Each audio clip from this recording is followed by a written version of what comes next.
5 teratas YouTube channel. Mahkamah Persekutuan mengekalkan hukuman 12 bulan penjara terhadap bekas Menteri Besar Selangor, Dr. Mohammad Hetoyo yang didapati bersalah kerana rasuah.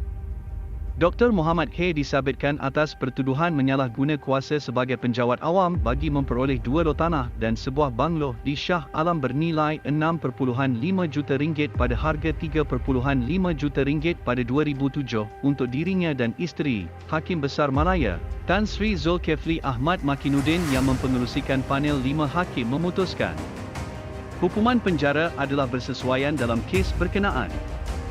Malah panel hakim turut menolak permohonan supaya meringankan bentuk hukuman kepada Hikmat Masyarakat. Datuk Mokhtar Hashim ialah seorang bekas Menteri Belia dan Sukan Malaysia. Pada 1991 hukuman beliau diubah daripada hukuman gantung sampai mati kepada penjara seumur hidup selepas mendapat pengampunan diraja.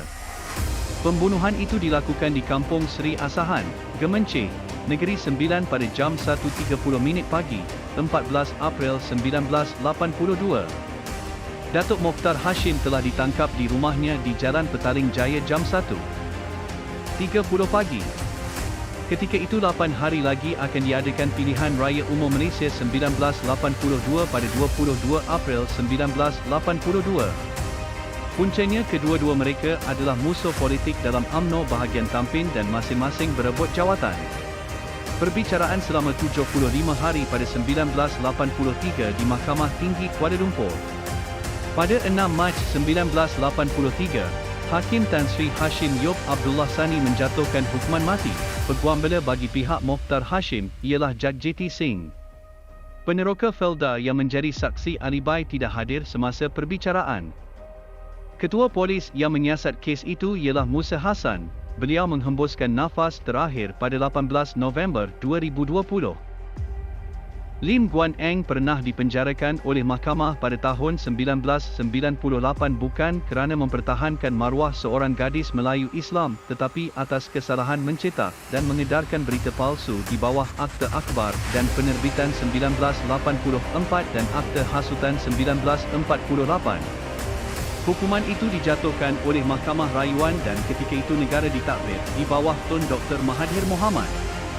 Datuk Seri Najib Razak berkata, Guan Eng juga didapati bersalah oleh Mahkamah Tinggi sebelum itu tetapi hanya dikenakan denda sebanyak RM15,000 tanpa dipenjarakan. Namun, katanya, Guan Eng memfailkan rayuan tersebut dan pada masa yang sama beliau berulang kali mempersoalkan keputusan hakim-hakim tersebut di luar mahkamah. Akhirnya, Mahkamah Rayuan memutuskan hukuman penjara terhadapnya.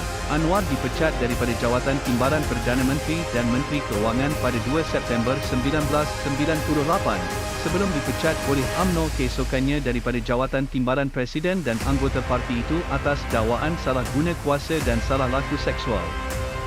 Sejak pemecatan itu, bermulalah episod gelap dalam perjalanan kerjaya politik beliau apabila beliau dijatuhi hukuman penjara 6 tahun pada 14 April 1999 oleh Mahkamah Tinggi Kuala Lumpur selepas disabitkan atas 4 kesalahan rasuah berhubung penyalahgunaan kuasa dengan campur tangan dalam penyiasatan polis terhadap dakwaan salah laku seksual. Anwar kemudian dibebaskan pada 2 September 2004 selepas hampir 6 tahun menjalani hukuman penjara. Pada Julai 2008, beliau telah ditahan sekali lagi atas tuduhan dakwaan bahawa beliau telah meliwat pembantu peribadinya iaitu Muhammad Saiful Buhari Azlan. Namun pada 9 Januari 2012, Mahkamah Tinggi Kuala Lumpur membuat ketetapan bahawa Dato' Seri Anwar Ibrahim tidak bersalah atas kes liwat kedua yang dihadapi oleh beliau dan melepaskan beliau daripada sebarang pertuduhan liwat.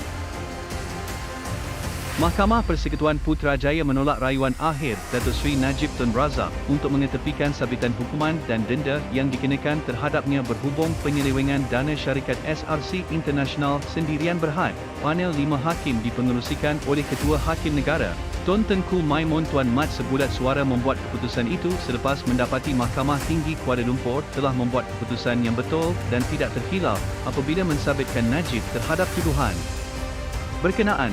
Susulan keputusan itu, bekas Perdana Menteri berkenaan diperintahkan untuk menjalani hukuman penjara 12 tahun dan denda RM210 juta. Terima kasih kerana menonton. Like, komen dan subscribe guys.